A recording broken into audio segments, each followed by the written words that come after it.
Bonjour et bienvenue dans le podcast Hudhud, la messagère. Ce podcast est pour nous, les observateurs, les contemplateurs, insatiables curieux, fascinés par les aspects intangibles de notre vie et en quête des richesses de l'être humain que nous sommes.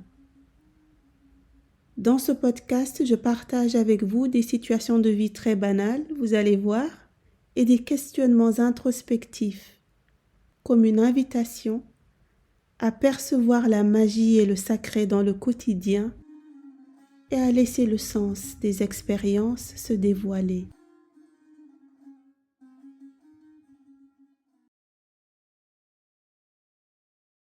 Je revenais de congé et j'avais presque une centaine de mails qui m'attendaient. Je n'aurais pas dû revenir.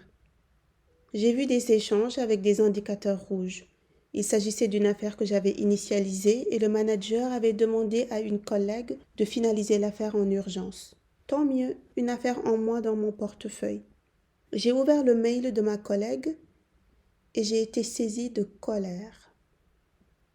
Elle mentionnait une liste de remarques, de commentaires, de suggestions, et quand j'ai regardé les destinataires, j'ai remarqué qu'elle avait mis le monde entier en copie. Non, d'une puce, mon sang n'a fait qu'un seul tour. Une partie en moi a hurlé. Quel serpent! Pourquoi met-elle la terre entière en copie? Et c'est quoi toutes ces remarques sans fondement? Elle veut ma peau.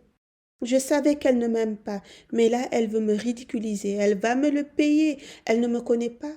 Elle va regretter son sale coup. J'ai marmonné plusieurs minutes et j'ai commencé à penser à la façon dont je pouvais me venger de cette collègue. Cogitation, une bonne partie de la journée. Qu'est-ce que les gens en copie du mail vont penser? Que je suis incompétente? Que je manque de rigueur? Elle a ruiné ma réputation. On va penser que je ne suis pas sérieuse.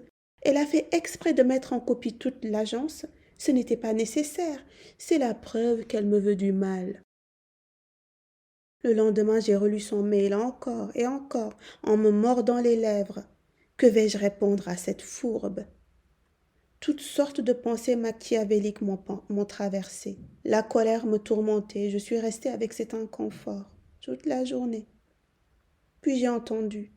Ne réponds pas tout de suite, Fatou.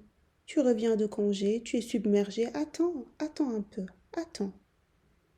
J'ai décidé d'attendre, de différer ma riposte, de temporiser les représailles. Mercredi, jeudi, vendredi matin, j'ai fini de trier tous mes mails et je retourne sur celui-ci. Étrangement, je me sentais plus apaisée. Et là, quelque chose en moi me dit, écoute, relis les remarques qu'elle a faites, ça peut être utile, qui sait. J'ai épluché sa liste de remarques et j'ai trouvé certaines assez pertinentes.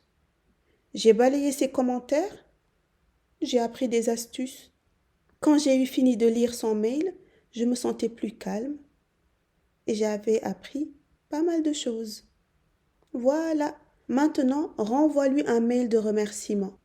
Ah, jamais de la vie, plutôt mourir. Si je la remercie, cela va confirmer ses dires. Elle ne va plus jamais me respecter, plus personne ne va me prendre au sérieux. Il y avait une lutte intérieure, et puis je me suis dit tant pis. C'est un exercice d'humilité. J'ai préparé le mail de remerciement, et je m'apprêtais à l'envoyer toute fière de moi, et là j'entends, tu mets en copie toute l'agence. Refus catégorique. Lui dire merci, c'est déjà humiliant, mais mettre tout le monde en copie, c'est me tirer une balle dans le pied, c'est ruiner ma réputation. Ah, jamais je ne ferai ça. J'ai laissé mon mail en brouillon toute la journée. À la fin de l'après-midi, au moment d'éteindre mon ordinateur, Fatou, clique sur envoyer. J'ai inspiré, j'ai expiré et j'ai cliqué sur le bouton envoyer. J'ai regardé mon mail partir. Voilà, c'est fini, c'est terminé. J'ai fermé mon ordinateur et je me suis levée. J'ai ressenti un poids tomber de mes épaules, littéralement. Un soulagement, une légèreté, une sérénité. Le sentiment d'avoir fait ce qu'il fallait au prix que cela m'a coûté. Cette expérience m'a permis de mettre en lumière mes peurs en lien avec le regard des autres. Elle m'a montré à quel point des histoires, des pensées, des interprétations, des projections me traversent en lien avec ces peurs qui n'ont aucune réalité. J'ai le choix de croire en ces pensées et de me laisser posséder par elles, de réagir sous la colère, la rage et d'entamer des représailles, ou bien de prendre de la distance avec la confusion et de laisser émerger quelque chose depuis un espace un peu plus paisible. Mettre de la distance, observer ses pensées, les entendre, les écouter. Je ne suis pas ces pensées. Je ne sais toujours pas quelles étaient les intentions de cette collègue et c'est ok. C'est ok car j'ai tiré une leçon de cette expérience et pour moi, c'est ça le cadeau. J'ai compris que peu importe l'intention de l'autre, je peux toujours tirer une leçon d'une expérience. Il y a toujours un cadeau caché.